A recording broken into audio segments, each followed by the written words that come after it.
Good morning, everyone. Welcome back to the Blind Press YouTube channel and the 47th coffee stream.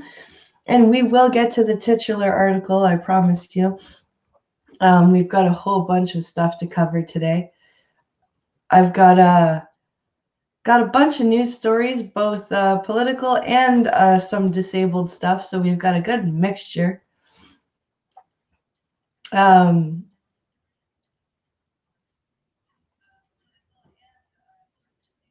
Let's see here.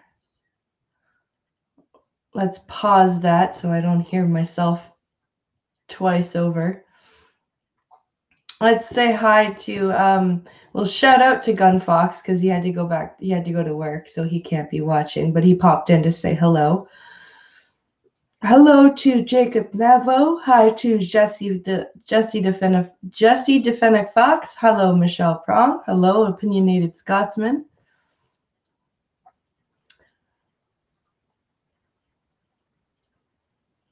Titular article, he says Cult of Krill. And hello, Cult of Krill. How good to see you. Hi, Stargazer. Hope everyone is doing well. Hello to everyone who has not said hello yet. I hope everyone's doing good today. Hope everyone's not too cold. Hello, Costin. How are you? Hope you're doing well.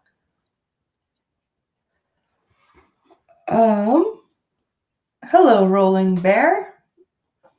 Everyone's coming in now. Hope everyone's doing well. Got lots and lots of stories for us to cover here. Got my coffee. Got everything all set up. I have the actual webcam with the good microphone. That was funny. I almost started the Hangout, and then I went, wait a minute, something's missing here. There's something that's not plugged into my computer. And I'm like, oh, right. The camera with the better microphone. Ah, that's good coffee. So, guys, let me just get into the wonderful, and it's a Mr. Misanthropic. Hello, Mr. Misanthropic. And Nico. Nico's here. I must have missed Nico. There's Nico.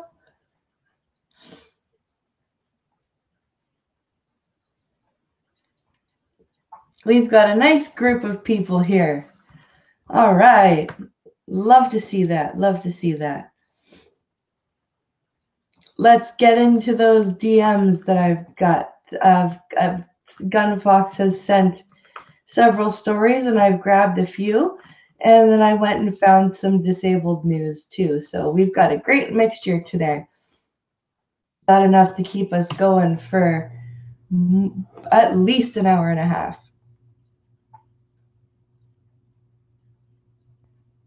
Oh, and it's an original shroom. Hello, the original shroom. All right, guys, and while I'm doing that, I'm gonna take this time to say please like and share the stream, and if you are able, please consider donating to the Streamlabs. We are $25 away from our goal, and the goal ends, I think it's tomorrow. So please consider donating to the Streamlabs or becoming a patron if you like the content. Oh, hello, Fleet Admiral.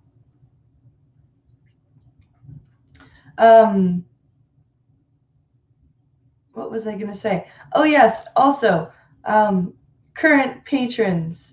I have audio recorded for a couple of videos. We just have to get, Pink Hollow's got to find some time to edit them because the poor guy is crazy busy with work and family stuff. So, but we'll get those edited as soon as we can. Come on, website, let's go.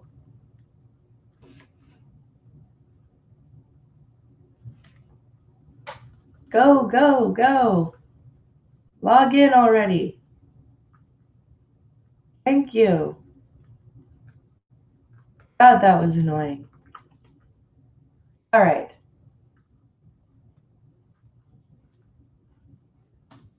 Let's get to some news.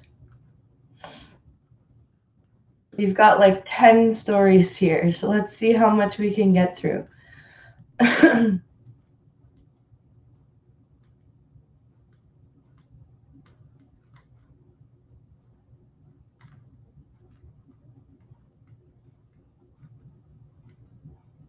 Let's see here.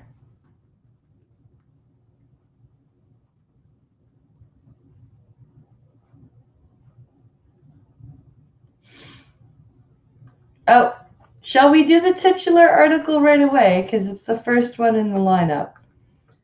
Let's, do we want to hold the titular article for a little bit? Oh, look, it's a duck dog. Hello, duck dog.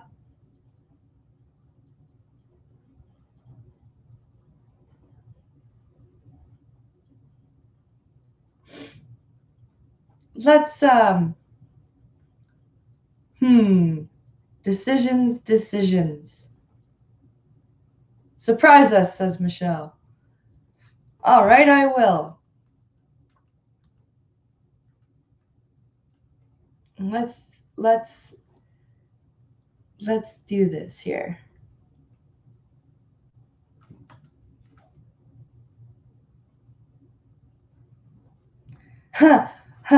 All right. This one comes from Gunfox. Actually, so does the monkey story. But this particular one that I've picked here comes from Gunfox. So here we go. Heading level 1. National Guard soldier arrested, charged with smuggling Mexican nationals into U.S. Oops. I don't think you're supposed to do that, National Guardsman. Hi, Skep. I hope you're feeling better. Pinky and the kids are good. Pinky is at work and the kids are at school. Bye. Link. JD. Simpkins. 3 days ago. Added sharing buttons. Added share to face. Share.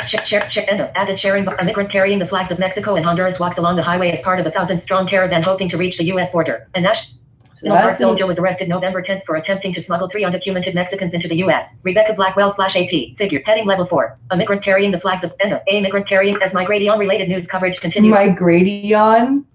Really, voiceover? Migration. It sounds like some sort of.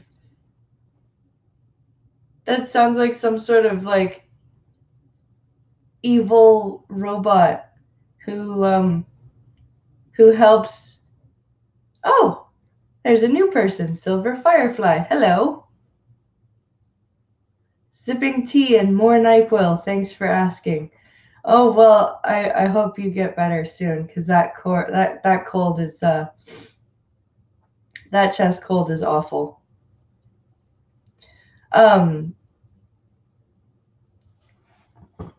But yeah, really, voiceover migration. That sounds like some sort of like robot that is helping migrants through illegally. Come with me. You will be safe with me. I am migration. Voiceover, I think you meant migration. The voiceover is more illiterate than me, says Scotsman. Yeah, I know, right? It's pretty bad. Oh, hot lemonade with honey and whiskey. Uses weaponized drones on the caravans. Jesse.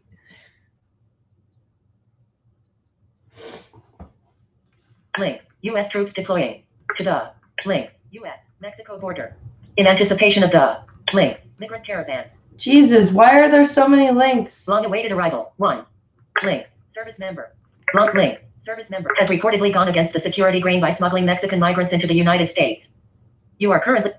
Well, that's not just going against the security grain there, author.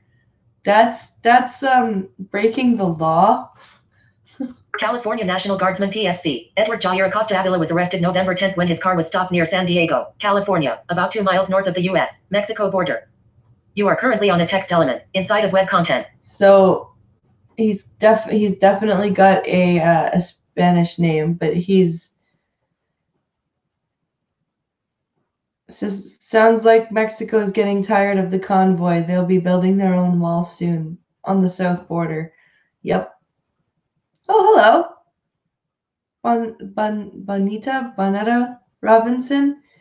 You're a new person. Hello. Ooh, pasta sauce. Hello, straight Sith male. I am sipping lemon tea with honey in it now. Good. I don't know. We always used whiskey. Whiskey helps. Oh, it's your wife. Oh, okay.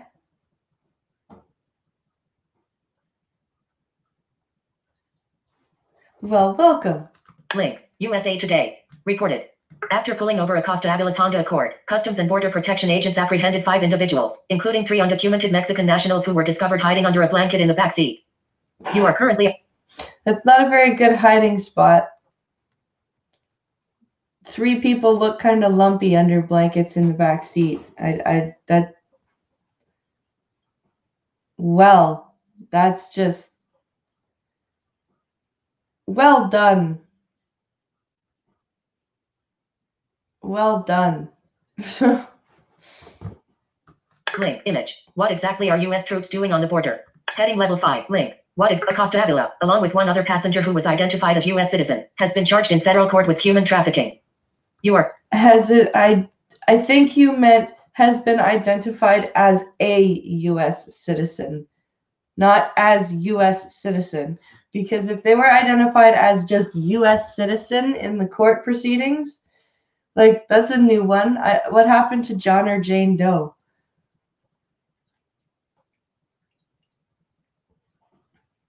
Yeah, I think the author meant identified as a U.S. citizen. The guardsman, who was reportedly awaiting discharge for being absent without leave, told authorities he and the co-defendant planned to split a payment of $400 for shuttling the 3 men into the U.S. You are currently on $400. That's it. So he was already going to be discharged. So he just went, fuck it. Fuck it. I'm just going to break the law. Third party ad comp. The Mexican nationals told officials they made smuggling arrangements and agreed to pay between $6,000 and $7,000 each to be smuggled into the United States, the report said. You are... Wow, so they found a discount. For now, the 3 men will be detained to serve as witnesses in the case. You are currently on a... They're going to detain them to serve them as to make them be witnesses. John Doe retired. He's in Midway, Maine. Big open space, or I have said before, the USA does not need military on the south border or wall on south border. Big open space for land would make a lovely minefield. True.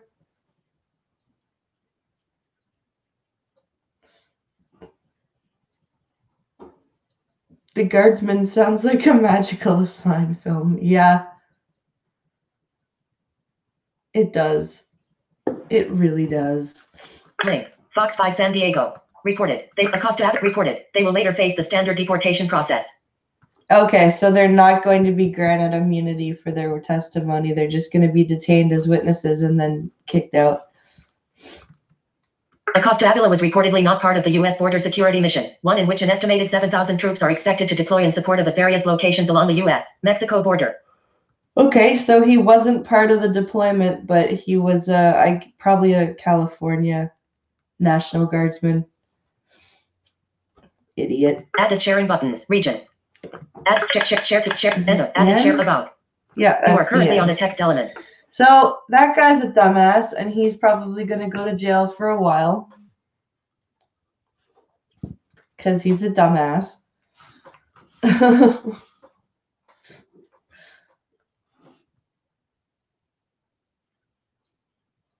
Am I late? About 15 minutes.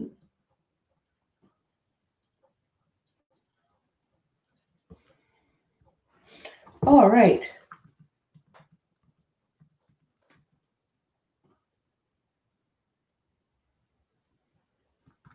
All right, we'll do this one, and then we'll do the titular article, and then we'll go to the disability stuff. We're going to read about a Democrat who's spent $2.6 million on traveling.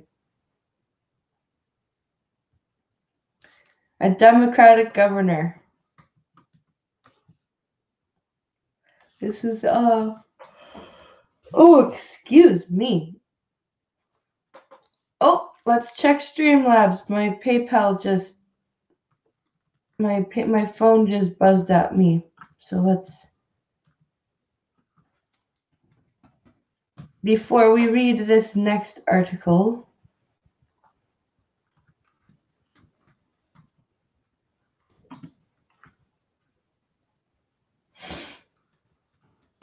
sorry for the dead air, guys. I'm trying to do a few things at once here.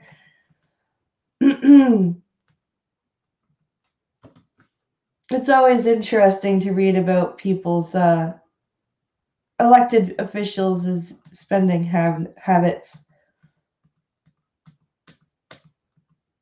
Always very interesting. And it's always fun to hear the opposition party get all pissed off because they're just as guilty of spending ridiculous amounts of money. Oh, we have a $25 donation from Churchy McBiscuit. Haven't been able to talk and leaving for a meeting, but hope this helps. Well, thank you so much, Churchy. You are awesome. Wait, dead air is Vamp Candy producing this show. Damn.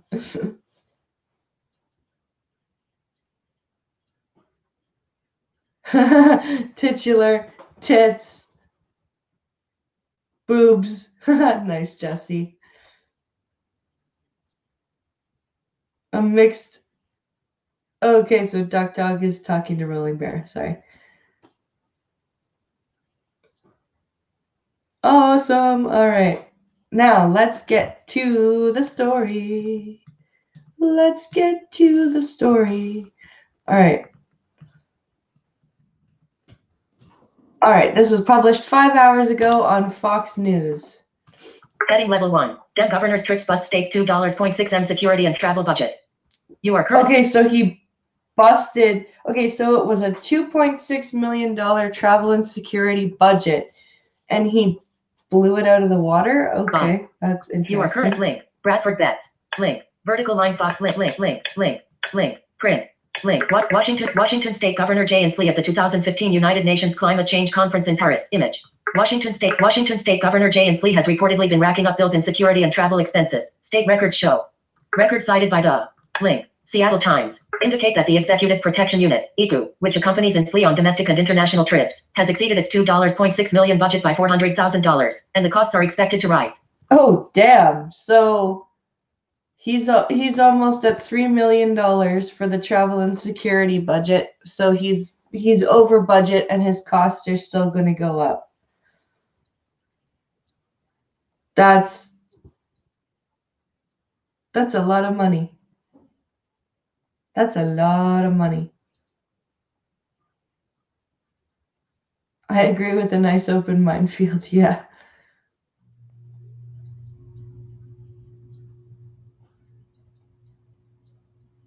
All right, let's keep going here. Link. Democratic presidential hopefuls already jockeying for 2020. In the past year, Inslee has made appearances in more than a dozen states, on official business and to campaign for Democratic candidates. The security detail that follows Inslee to and from events is akin to the Secret Service assigned to President Trump. Inslee's post on the Democratic Governors Association ends in December, but the state patrol is poised to increase its budget to cover the governor's out-of-state travel over the next 2 years. The patrol has already requested an additional $1.3 million to cover the costs of protecting the governor and his family. Wow. You are currently on link. Northwest News Network reported. Citing state troopers. Troops assigned to Inslee's travel events often work grueling schedules beyond a 40-hour workweek. Captain Johnny Alexander of the Patrol's Special Operations Division told The Times, and according to Sergeant Leonard Crichton, the schedule is starting to take its toll. You are currently... Interesting. Link. Negus de Blasio shuttled from Canada vacation encounter terror. Given the significant increase in travel over the last 2 years, I am becoming concerned about the long-term effects of the health/welfare/demands we are placing on our troops. Crichton wrote in an email. We are literally sending our troops all over the nation with sometimes only a couple days' notice. You are currently... Sounds like there's trouble in... Seems like there's trouble in paradise. Someone in the government wasting people's money? What a shock, says opinionated Scotsman. I know, right? He added, I am pretty sure we cannot continue at this level without something breaking. Link. 2020 fever heats up, but advocates have argued that the high costs are necessary because the threat of violence is very real. Last year, a Ferndale, Wash, resident was arrested after threatening to shoot in sleep. Seattle's. Link. Q13 Fox. You reported. You are... The threat of violence is very high. Well, maybe the Democrats should stop saying that it's time to put an end to civility, and maybe they should stop ignoring Antifa, and maybe they should stop calling Trump Hitler when Trump is not Hitler. And by the way, when I say that Trump is not Hitler, that doesn't mean that I support Trump. That just means that I think people should stop saying that he's fucking like Hitler. God, that's frustrating. Others maintain that cross-country travel is unpredictable and incurs unanticipated expenses. Bad weather conditions, for example, once forced Inslee and his entourage to cancel return flights from an appearance in New Orleans and purchase full fare tickets in economy class for a different airline, according to The Times. Inslee is among the Democratic contenders considering a presidential run in the 2020 election. You are currently on a text element. Oh, so he's getting ready to spend the country's money. Okay.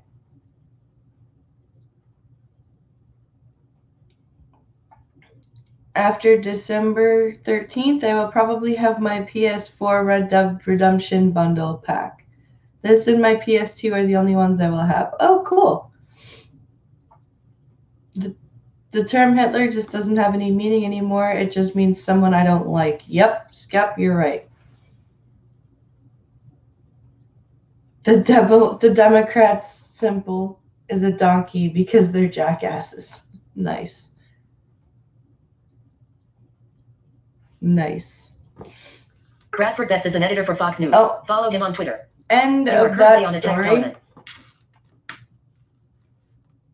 So we've got a Democratic governor that's spending the crap out of taxpayer money and running these state troopers ragged. That's awesome. Way to go there, Mr. Inslee. Yeah, too much name calling for it to have any meaning anymore. Exactly, Michelle. People blowing the hyperbole out of proportion almost forces us to take up for Trump, even though we're just trying to be practical. Yep, Nico, exactly.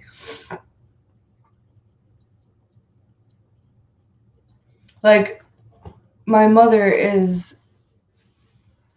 she's the one that posted on my Twitter that she was questioning every parenting decision she ever made because I said the Democrats were unstable. And it's like, but they are.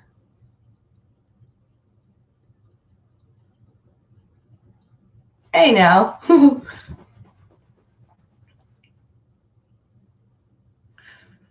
Hey now, Rolling Bear. We've only got a year left of Trudeau. I don't think he's going to get reelected. If he gets reelected, then we can revisit your plan. The creativity of others in politics is lacking. I agree. All right, shall we have a titular article? This one also comes from Gunfox. This is from The Sun.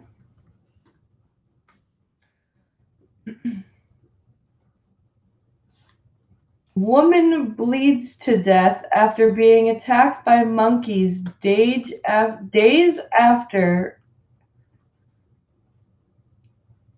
snatched and killed. Raging apes killed and we're just gonna let this hold on. Heading level 1. Woman bleeds to death after being attacked by monkeys days after raging ape snatched and killed baby in same city.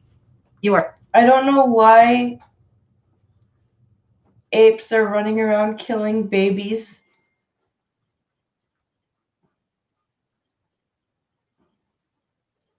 My dad was smugly saying I've become a Republican. Had to tell him my views haven't changed. The left is just went so far left it appears that way. Yep.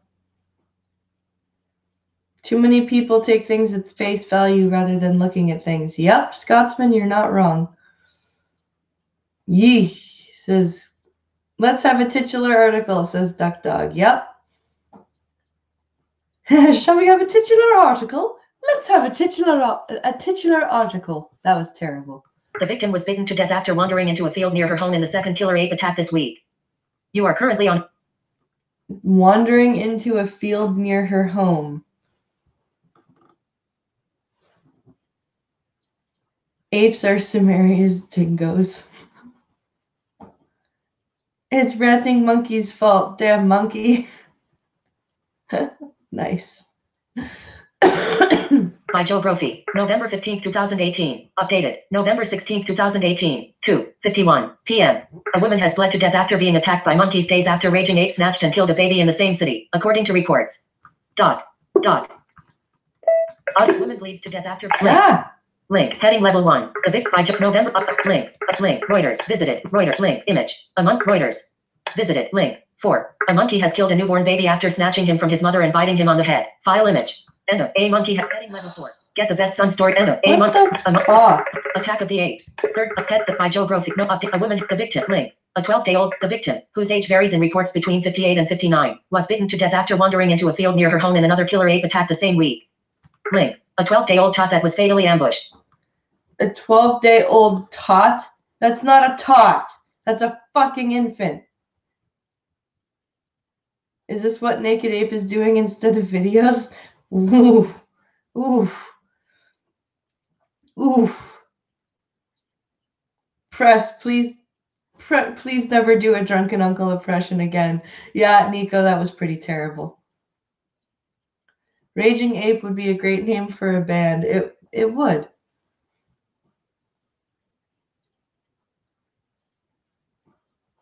My father and brother are anti-Trump, and heaven forbid I point out the pros Trump has done.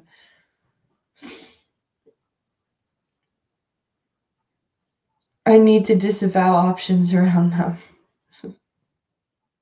Is this the beginning of Rise of the Planet of the Apes? Maybe. I wonder if that's why Naked Ape's going to be gone for 6 months. Maybe. A monkey has killed a newborn baby after snatching him from his mother and biting him on the head. File image. Fig. Link. Image.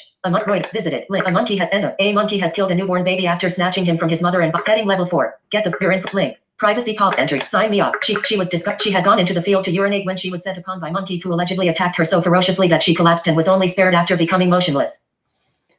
Wait, if she was in a field near her home,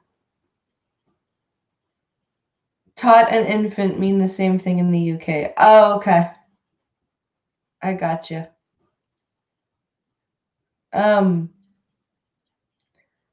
But if she was near her home, why was she urinating in a field and not her home?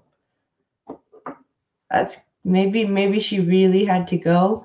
And why are the monkeys just is this in She was discovered by relatives who rushed her to a nearby medical clinic, but she succumbed to her injury shortly afterwards.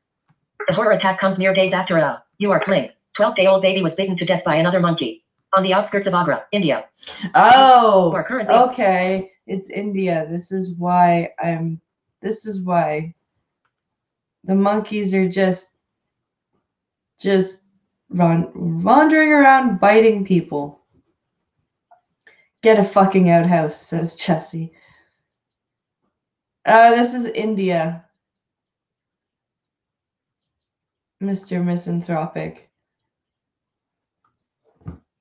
Indian activists are now calling for the protected species to be moved to a sanctuary and funds to be raised to pay for sterilization and victim compensation. Okay, but if you want them put in a sanctuary, why do you want them sterilized if they're in endangered?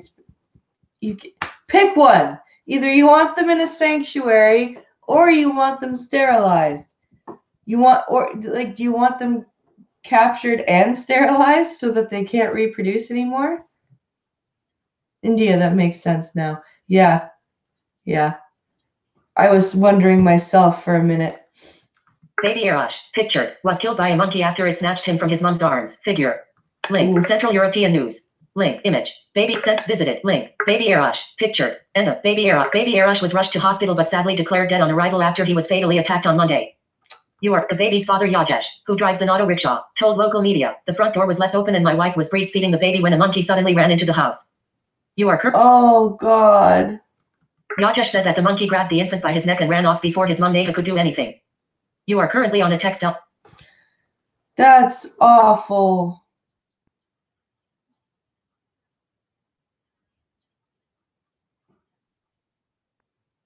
Monkeys, cows, and rats are freaking god figures in India. Good morning, Cracked. God damn, Gunfox. Why you gotta send me this shit? The couple, who have been married for 2 years, chased the animal and found their firstborn child on a neighbor's roof. You are currently on a shocking footage shows residents in Karnataka, India, confronting a monkey as it hovers over a child and picks it up in a separate incident. Figure. Link. Visited. Link. Shocking footage. Little Arash was bleeding profusely and had no pulse, according to the father. Reports said that the same monkey attacked a sleeping 14-year-old girl in the neighborhood about 15 minutes before running off with Arash. Jesus Christ. Local police confirmed that the infant's body has been sent for an autopsy and will be given back to the family for burial. You are correct. The baby received fatal wounds to his head and neck, according to Sub-Inspector Abir Singh. Video player. Region. Oh my God. This is fucking... I'm sad now.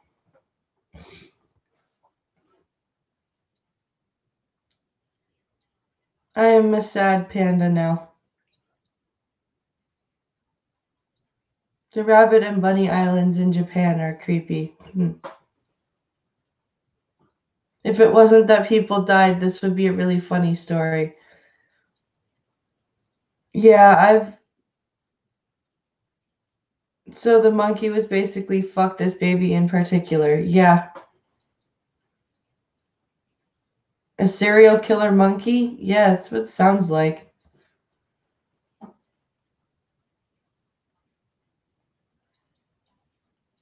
Yeah, that made me sad because I've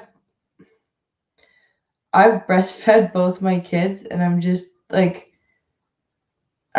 picturing myself breastfeeding and just fuck. God damn it, Gunfox.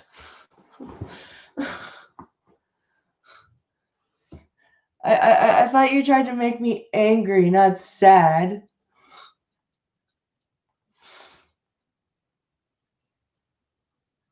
I don't even want to get mad because the door was open of the house because it's India and it's probably hot and they were probably trying to get airflow. God fucking. Ugh.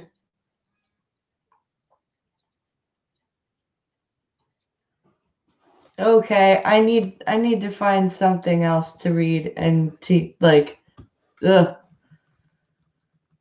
I am a sad panda.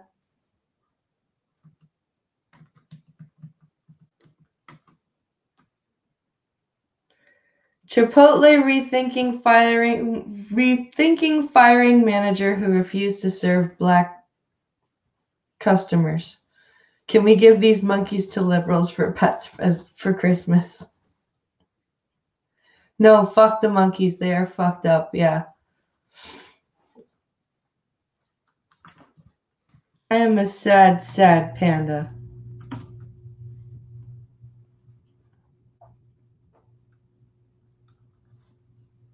Okay. Let's read a story that's less sad. This is one more from Gunfox, and then we're going to get to the disability stories that I've got. All living things are equal. Heading level 1. Chipotle rethinking firing manager who refused to serve black customers over Dine and Dash beers. Would she take the job back though? Gregory, image, by, link, verdict, link, frame. Heading level 4, link. Chipotle fires manager who refused. Chipotle fired a manager in St. Paul, Minnesota after he refused to serve 5 black customers over dine and dash beers. The restaurant chain Chipotle announced Saturday that it had terminated one of its managers for suggesting in a viral video that 5 black customers were planning to order food without paying. But on Sunday, the company acknowledged to Fox News that it was considering rehiring the manager because her suspicions may have been well-founded. Okay, wait. Chipotle fired a manager in St. Paul, Minnesota after he refused to serve 5. Okay, after he refused to serve 5 black customers. But then the next line says, the restaurant chain Chipotle announced Saturday that it had terminated one of its managers for suggesting in a viral video that 5 black customers were planning to order food without paying. But on Sunday, the company acknowledged to Fox News that it was considering rehiring the manager because her suspicions may have been well-founded. Okay, so the manager's a he in the first sentence of this story. And then the manager is a her in the second sentence.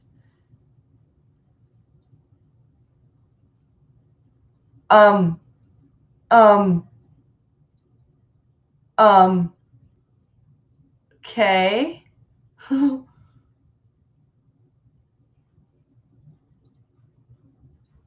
Wow. That's interesting. In a series of video clips seen more than 3 million times on Twitter, a Chipotle customer in St. Paul, Min, identified as 21-year-old Masad Ali, and several friends are told by a manager, you gotta pay, because you've never had money when you come in here. An employee adds, we're not gonna make food unless you guys actually have money. As Ali and his friends complain about stereotypes, the videos show employees at the store claiming that the group had previously ordered food on 2 occasions without paying. The store manager also calls the police in the videos, which were recorded and uploaded by Ali. You are currently on an link. 1 video clip. The manager smiles and tries to ignore the men while they produce what appears to be cash, as proof that they can pay for their food. One of the employees visible in the kitchen is black. In art clothes icon 100 advertisement. It sounded really racist. The way she said it was racist. Ali told Minnesota Star Tribune newspaper on Friday. She asked for proof of income as if I'm getting a loan. On Twitter, Ali asked Chipotle, can a group of young well-established African American get a bite to eat after a long workout session? Ali also posted the restaurant's phone number and address to social media. Within hours and under a deluge of criticism, Chipotle issued a statement implying that the manager had acted out of bias and announcing her termination. Okay, but if they've showed up before without money,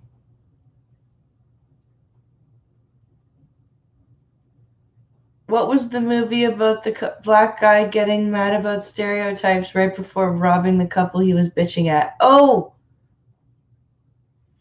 Fuck, I can't remember. Yeah, this story's a doozy. Apparently these guys like to dine and dash a lot. Yeah, like what? If these people have like come into this particular place before and not paid, then the manager has the right to say, hey, we're not making food until you've shown us that you have money. That's a fair play. But on Sunday, as tweets emerged showing that Ali had apparently made a habit of stealing from restaurants, Chipotle walked back its decision. You are currently on a text element. Our actions were based on the facts known to us immediately after the incident, including video footage, social media posts and conversations with the customer, manager, and our employees. Chipotle Chief Communications Officer Lori Shallow told Fox News on Sunday, we now have additional information which needs to be investigated further. We want to do the right thing. So after further investigation we will retrain and rehire if the facts warrant it. Retrain and rehire, but why retrain? She didn't do anything wrong.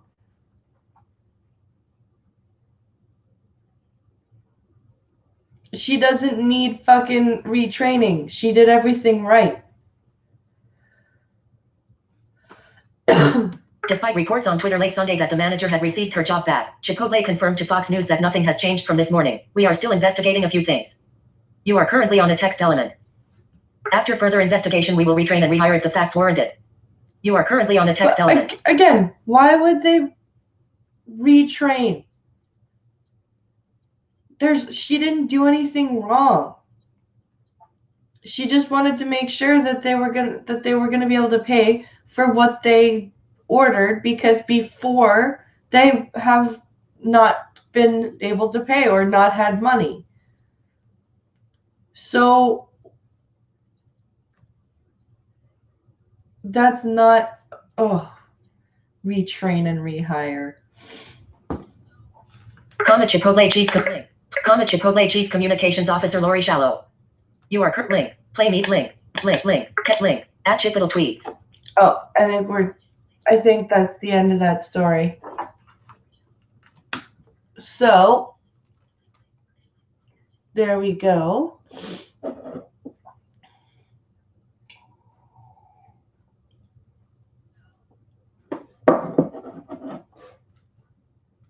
Now, where's the rest of that stuff here?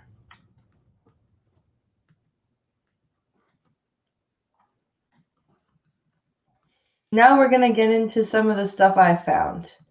I've got 2 stories. Only 2. I thought I had more. Just not acceptable. Advocates upset after dad's driver refused to wait for disabled women. So there's a company in Edmonton, Alberta called Dad's Disability Adult. What's it called? Disability.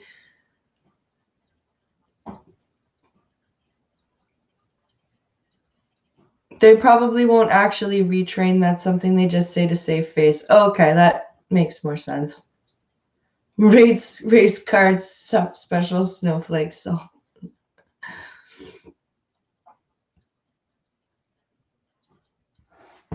Okay. All right, here we go. This is a Canadian story. It's from the CBC. Heading level 1. Just not acceptable. Advocates upset after dad's driver refuses to wait for disabled women. You are heading level 3. Facebook. Oh, dads. Heading level 3. Redid. Heading black on posted. No, Jordan Wanstead middle dot CBC News middle dot.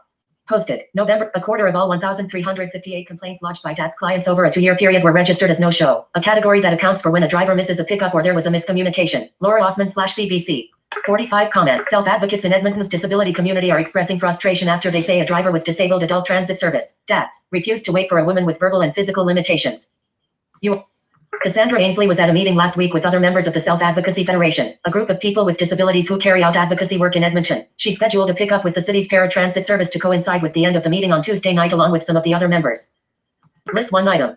Bullet, link. DATS needs $2.25, end of list. As the group filed toward the bus outside the Gateway Association building on 120th Street, a member told the driver that Ainsley was on her way, said Heath Burkhals, a community advocate with the Federation. Ainsley, who is nonverbal and uses an electric wheelchair for mobility, was taking the only elevator in the building to arrive at the ground floor. Burkhals said the driver waited 2 minutes before driving away. You are current. Only 2 minutes?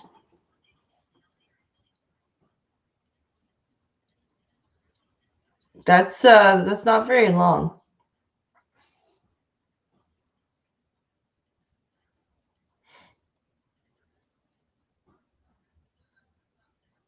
Yeah, 2 minutes isn't very long, especially for disabled transit. The driver should be making sure that the person is not there before you leave that location, he said. There should be no means that anybody is being left behind. You are currently on a test. Some members were still around to arrange for another pickup, which arrived 45 minutes later. The situation could have been worse under different circumstances, Burkhals said. Because of her physical limitation as well as verbal limitations, there was the possibility of not having any means of communicating with, or making sure there was, an alternative ride, he said. You are. Okay, so she's mute, and in a wheelchair. That sucks. So she's mute and she's in a wheelchair. Heading level 2. It's a vital support service. Heading left DATS is available to adults with severe physical and cognitive disability. The trips often have to be requested 2 or 3 days in advance, with a target pickup window of 30 minutes. You are currently on a text element. They have something similar here called Mobility Plus, and you need to have give them 2 days notice. So it is not for emergency appointments or like errands, like emergency errands. You won't be able to get a ride there through Mobility Plus. You'll have to take a cab or an Uber or something like that. Uber and Lyft guys wait 5 or 10 minutes. What the hell? Yeah. Yeah. And this is a designated disability transportation service. Edmonton Transit Service confirmed the incident was under investigation and that DATS management had been in contact with representatives from the Self-Advocacy Federation to gather information. Drivers are trained to wait at least 5 minutes at pickup locations before proceeding and to contact dispatch if there are any issues or concerns. DATS is a shared ride service, so delays in pickups can negatively impact service for other DATS clients, said spokesperson Rowan Anderson in an email to CBC News. A quarter of all 1,358 complaints lodged by DATS clients over a 2-year period were registered as no-show, a category that accounts for when a driver misses a pickup or there was a miscommunication, according to a report presented to the city's executive committee last month. At the meeting, councillors were told DATS would need $2.25 million to improve the service. You are currently on the text element. $2.25 million to improve the service.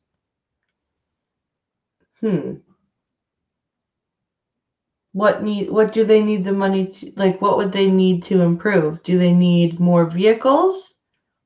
Do they need to hire more drivers? Because that would make sense. List one item. Bullet. End of list. It's a vital support service for part of our population to be able to live and to be able to feel as much as we can be equal with those around them as possible, Burke Hall said. Part of that is we need to be able to communicate and make sure that service is going to be there. You are currently on a text. Maloney Patterson, Executive Director of Voice of Albertans with Disabilities, said the incident on Tuesday was just not acceptable. No, you are currently on. It takes 2 or 3 days to schedule that ride and he couldn't wait for 2 or 3 minutes. Then there's a big problem in the system, she said. You are currently on a text element. I would completely agree with that. And I've dealt with, I've told them, I'm blind. I need the driver to let me know that he's here. With Mobility Plus, they're usually better at that. But I have dealt with, being missing a ride because they haven't been wanting to get out of the car. And come and tell me they're here. They call them logistic care cabs here. They ring you up to let you know that they've arrived. Yeah, normal cabs will call you now too. Like, must call 3 days ahead. Yep.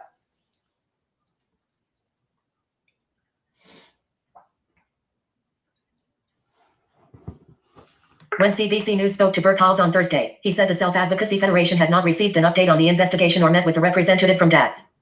Link. About CBC News. Link. CBC's journal. That's unfortunate and that's unacceptable. And I hope that the transportation service does something about it.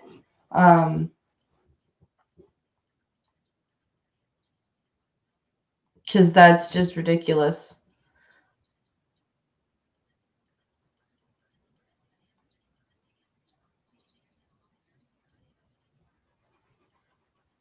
Oh, same here. You get a phone call when they arrive. You book it for a time they can come 15 minutes before or after. But I get 3 different versions, local and medical. Okay. And I've got passes for public transport too, because I can't use the machines to get a ticket. Oh, are they like touchscreen machines?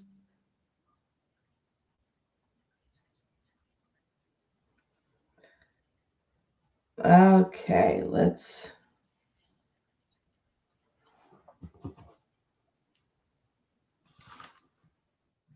Roald Dahl is awesome, Jesse.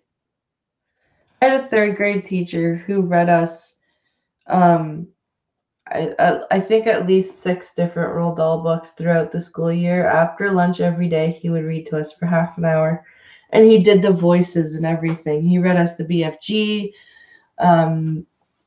He read us Witches and Matilda. He read, what else did he read? James and the Giant Peach. And after every book, if the class behaved, we hi Brad Young. So if we behaved and we did our work, we got to watch the movie of the book that we just finished reading. So it was really cool. Roald Dahl is amazing. Oh my goodness. I still have this damn cough, you guys.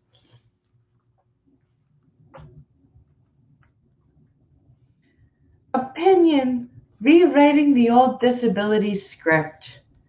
This is from the New York Times, and it's it's a good one.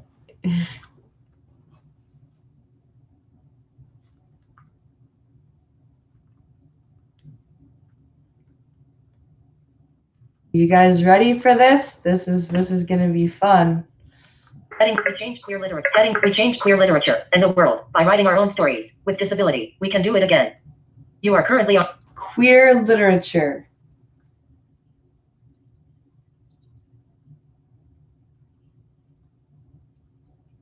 Roald Dahl is one of the few decent things to come from Wales.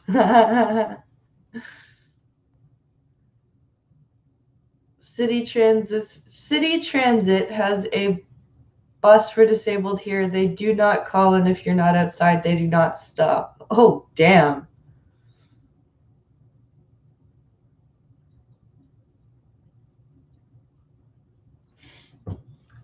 Hi. Nicola Griffith. Dr. Griffith is a novelist who has multiple sclerosis. November 14th, 2018. November 14th. Social media share buttons. Leonardo's credit. Leonardo Santamaria. Button. Media. Group. Image. Credit. End. Media. Story creates culture. It teaches us to feel, think, and behave in ways generally approved of by those around us. Story conditions us. This conditioning, or bias, is not always visible to us, but it constrains and guides our behavior. Implicit bias can't be changed until we learn to see the old, embedded story and then find a new and better story to override it. You are currently on. I am a queer, disabled writer who grew up Catholic in the north of England at the fulcrum of two competing stories. In Yorkshire, even more than 400 years after the reign of Henry VIII, Catholics were a small, feared and embattled minority. As a 9-year-old, I was spat upon in the street for raising money for a Catholic charity. It was confusing because to me, my family, friends and teachers, mostly nuns, Catholics were good, the norm, out on the street, and to our neighbors, Catholics were bad, other. So I was aware of dueling cultural narratives, and this, perhaps, is what inoculated me against other cultural stories, though only partially. You are current. Okay. So is queer now a disability? I don't know.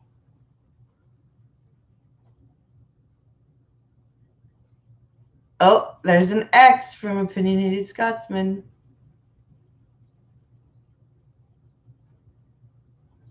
Getting ready to go pick up the old man and work on a car, so I'm just listening. No worries, Brad. No worries.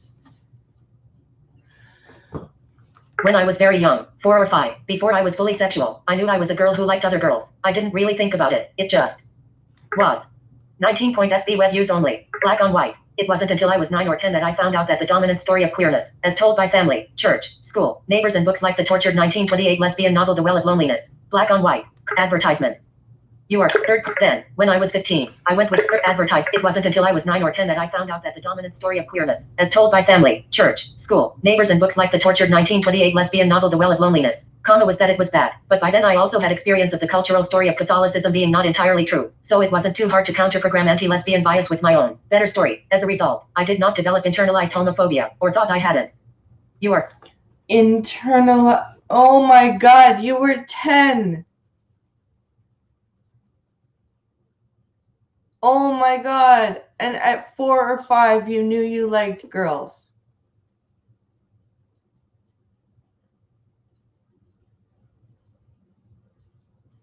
Like, I thought because I'm new in stores, queer alphabet. It just has less it just has less letters.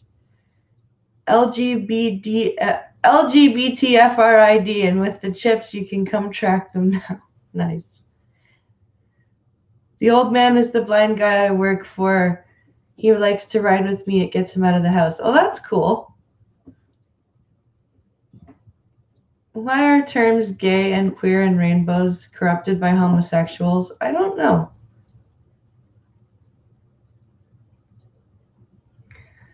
My county runs a service for the disabled where you just call up. It can be run the same day. Unless it's a group, it can be same day. Sorry. It just has a bus.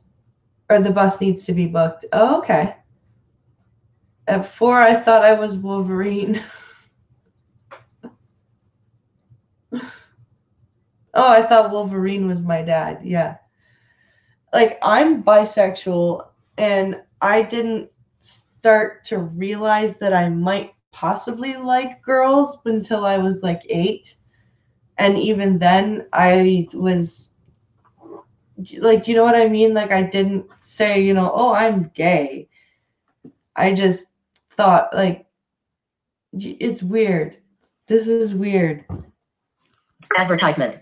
Third party ad. Then, when I was 15, I went with my first girlfriend to a gay club where, for the first time, I saw 2 men kissing and felt instant and visceral revulsion. I was appalled. This was ridiculous. A homophobic lesbian. I had spent the past 10 years counter-programming anti-lesbian hate but hadn't thought to do the same for gay men. You are correct. Counter-programming anti-lesbian hate for the past 10 years.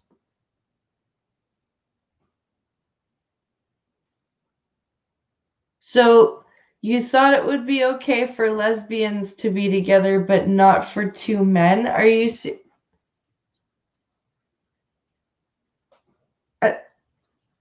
at 6, I thought I was Wolverine. His name is James Howlett. Oh, okay. You ask most 5-year-olds, they will say they like kids who are the same gender as them. Yeah. I'm bisexual. Every time I want sex, I have to buy it. I'm really going this time. All right, Brad. Have a good day, my friend.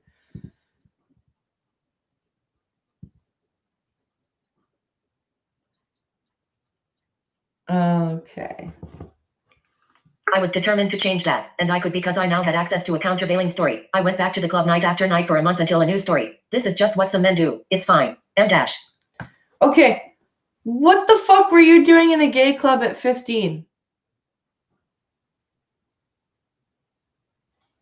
Seriously, what the fuck were you doing in a gay club at 15?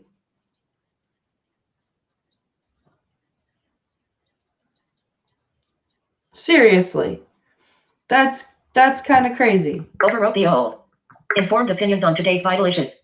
Link. I write novels, and the fiction I create comes from who and where I am emotionally and physically. My main characters are queer women, and because I've never associated being queer with emotional struggle, my characters' bodies are sites not of difficulty but of delight. The protagonists are queer, but the story isn't about being queer because to me, queerness isn't interesting. It's an old story. Then why are your characters queer? Why don't you try and venture out and write about straight people?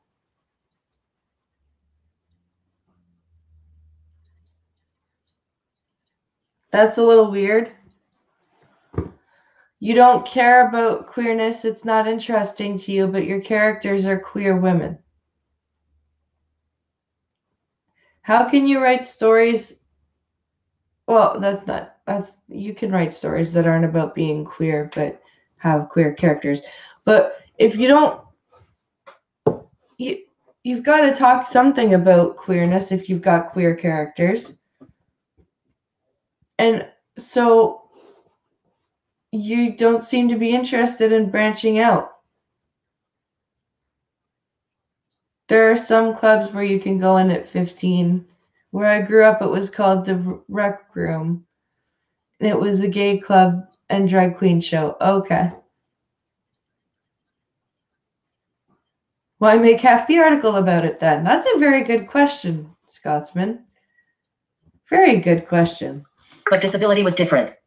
You are correct. I did not grow up disabled. But I did not grow up disabled. I did not develop an awareness of this culture's bias against, horror and disdain for physical and intellectual difference. No one explicitly told me that disability was bad. They didn't have to. The bias was pervasive and implicit. I did not learn to defend against or counter-program that ableist story. Instead, I absorbed and internalized it. Oh my God. Oh my God. Oh my God. Oh my God. Oh my God. Disability was bad, huh?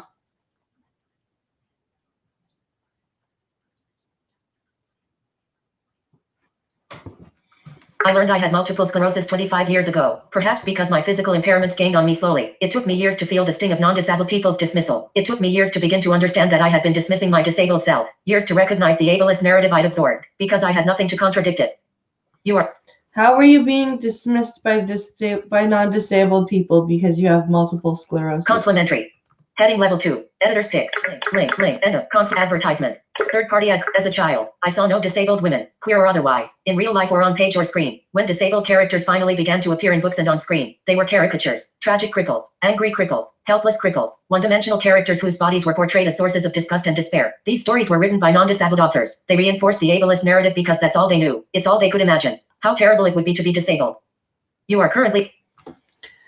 Yes, because there's never been a story about disabled people overcoming their disability ever. In the history of fucking humanity, no stories of disabled people overcoming their disability written by non-disabled people exist. None.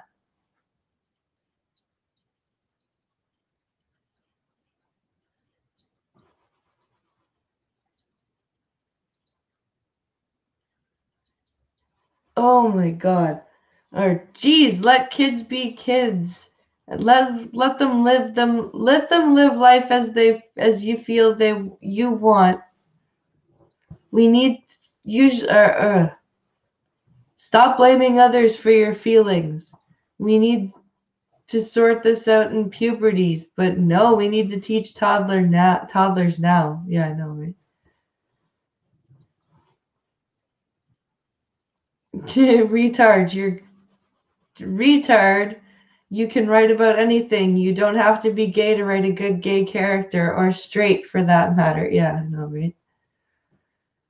The guy who did Cinema Sins wrote a book about disabled kids with superpowers. That's cool. Nope, not a single one, says Straight Cis Male.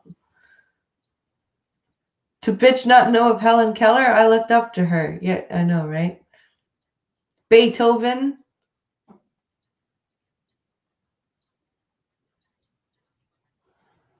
Handel. Disability fiction today is in roughly the same place queer fiction was 70 years ago or more. Imagine if all queer fiction today were as depressing as The Well of Loneliness. Then imagine that most disability fiction is worse. You are currently...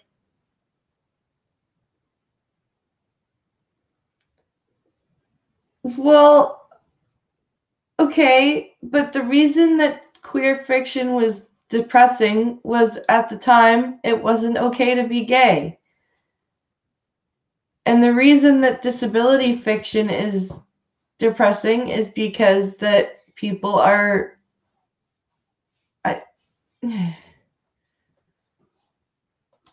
people are trying to be perpetual victims is what. Actually, you don't have to imagine. Last year, the writer and disability activist Kenny Fries formulated Link, a test for disability in fiction.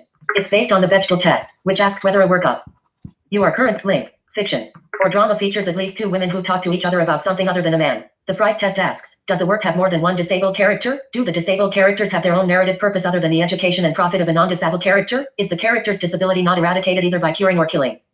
You are currently on a text element. Holy fuck, it's a book! Roll credits.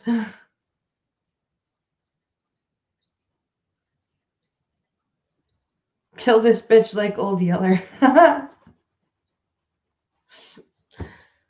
To pass the Fries test, a novel's disabled characters do not have to have names or talk to each other at all. Never mind about something other than disability. It is a very low bar. Nonetheless, in late 2017 I put out a call on social media for book-length fiction for adults that might pass the test. After many months, and input from hundreds of readers.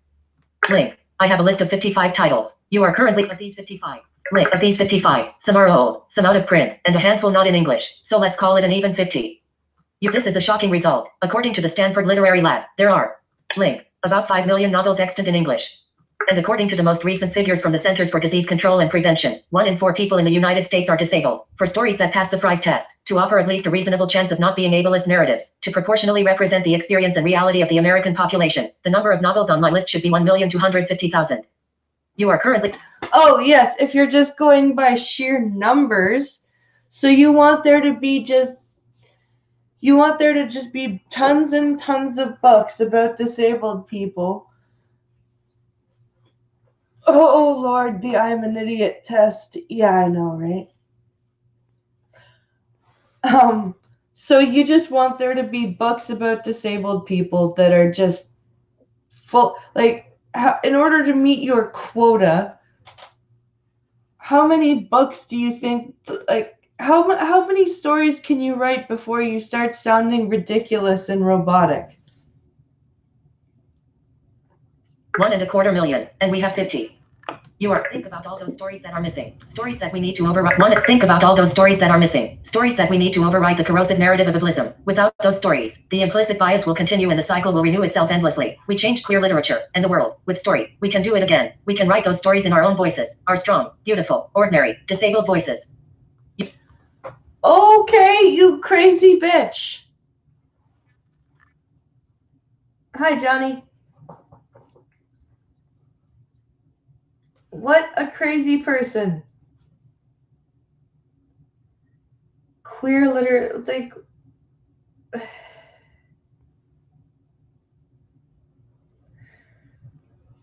I mean,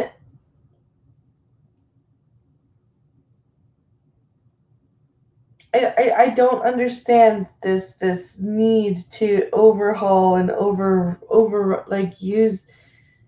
If you want to write about disability, write about disability. Why do you have to make it seem like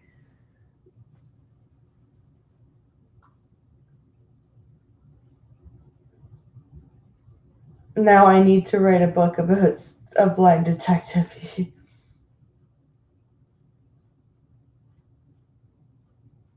I also like gay clubs and drag kings/queens, but my gripe is that people assume that all those in drag are gay. Yeah, that's silly. I'm disabled and write my own fanfic and such to fit my mindset. Yeah.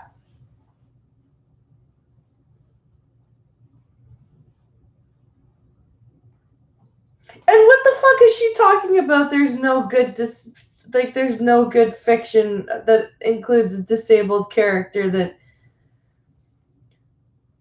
that is not for the profit of the other characters. Has she not watched fucking Star Trek? Fucking retard. Link. Nicola Griffith is the author of 7 novels. Oh, she's okay. This is the end of the story. She's apparently the author of 7 novels, though. Oh my goodness.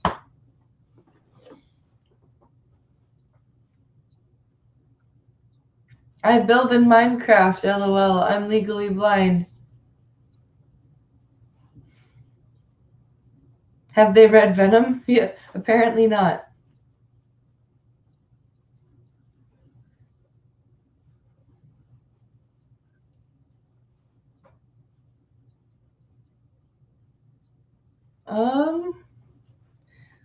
Let's see. It is 11:08, and I have no more news that I have picked out. So,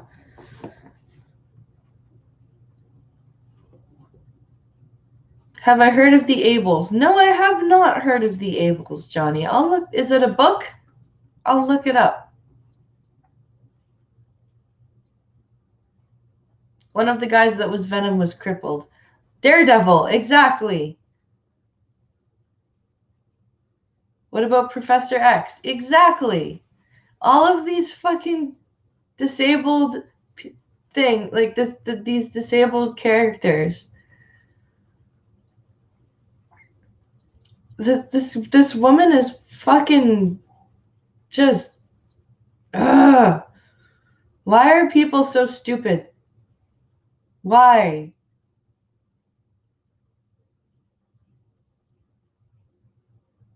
The Ables is the book written by the Cinema Sins guy. It's pretty good. Okay, I'll check it out. I will check it out for sure.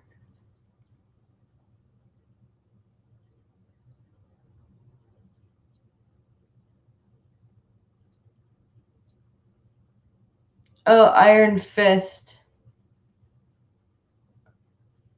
Let me see. Well, in the movie, not in the TV series. Okay.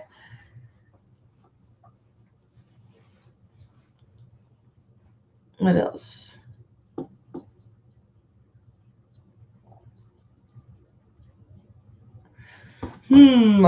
What shall we do? It's 10 after 11. So we'll go for another 10 minutes because my voice is starting to crack a little bit. So now is your guys' time to say stuff and ask questions.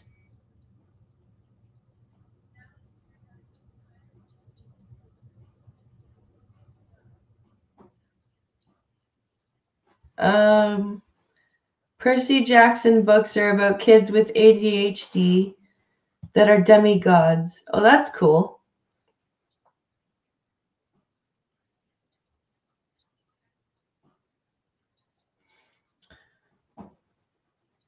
Pincalo just sent me a message saying it sounds like she wants number 8.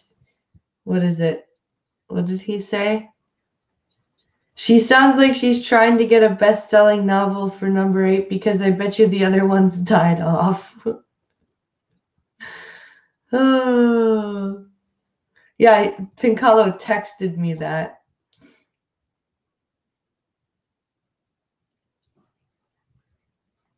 Okay.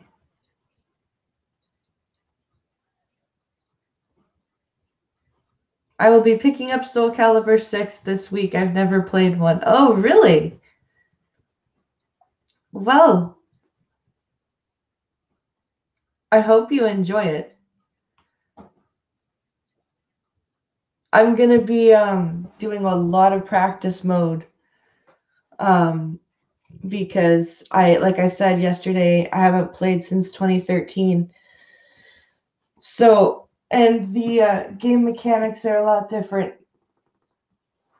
in the later games than with the original 1998 one. So, I'll be doing a lot of practicing.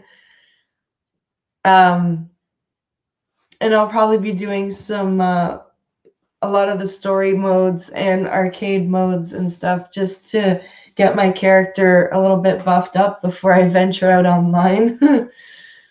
Because I think that was the problem last time I went out online.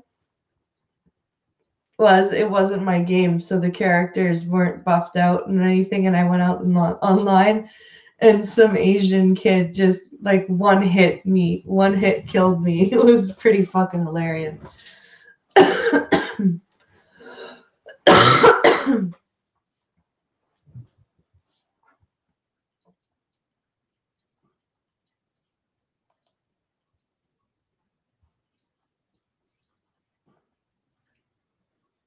Let's see here.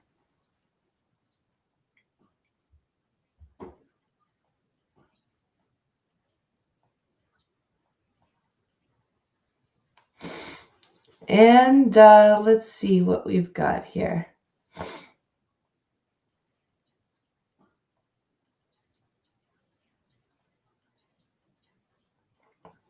Man, my stupid voice is still recovering. After I talk for a while, it just it goes to shit. Asian kids are fun.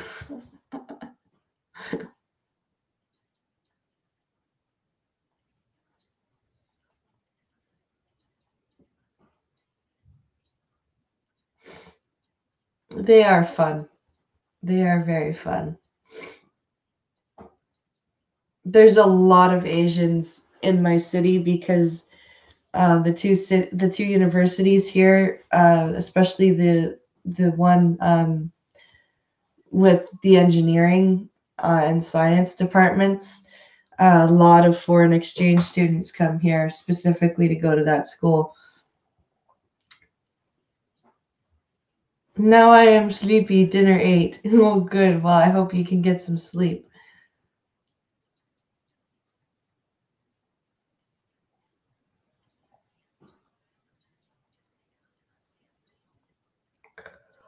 Oh my goodness. I need more coffee.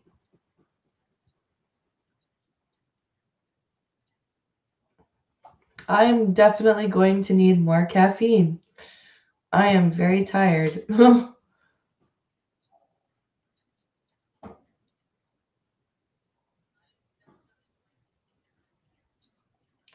Let's see. Like I said, guys, we're going to go till 11:20.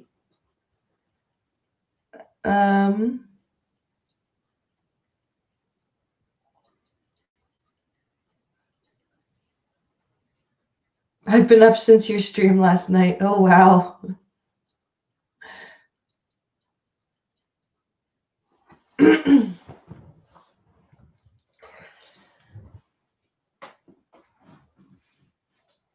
Oh, man. I hate this freaking, I hate this feeling where even if I sleep, I still get tired around 10 or 11. It always happens, no matter what. It's so fucking frustrating.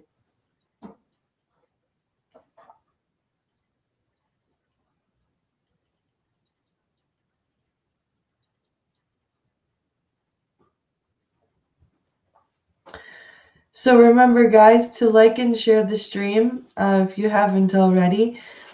And if you are willing and able to donate to the Streamlabs, we're gonna be pulling everything tomorrow for the PlayStation. So we are both. So I'm super grateful for all of your donations, your shares, your likes, your interaction. I often feel more tired after sleeping than before I slept. Isn't that weird?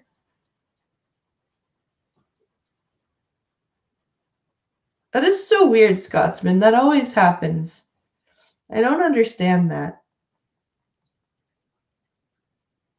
I really don't. I just don't get it. Have a lovely day, Michelle. I hope you get some sleep. I'm gonna get wrapped up around now because my voice is starting to go and I need some more freaking coffee.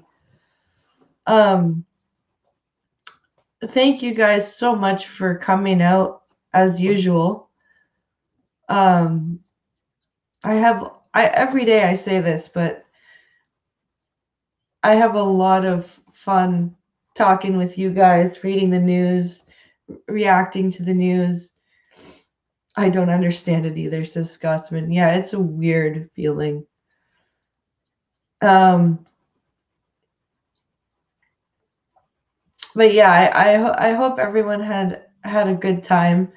I aim to make sure everyone has a good time here. I hope everyone has a good day. For those of you who are in later time zones, I hope you get some good sleep. Thank you so much for the donations, the likes, the shares, the hanging out with me in chat and talking. Thank you for the news that you guys send. It's lots of fun to cover it and give my opinions and interact with you guys about it. And we'll see you guys tomorrow for another installment of the coffee stream. I'm going to go eat and rest my voice and get some more coffee. And I hope everyone, as I said, has a great day. Stay safe out there, everyone. We'll see you tomorrow morning at 10 a.m. Eastern. And as I said, have a great day. Tune in for Irate Prostate, this Irate Monday tonight. Irate Prostate is a great creator. And Irate Mondays, I am on with him, Sir Adamantine, Veteran Mountain Man, and Cass Warfox. And it's a great little show. We cover some news that isn't usually covered by the mainstream media. So, everyone, have a great day. We'll see you guys tomorrow.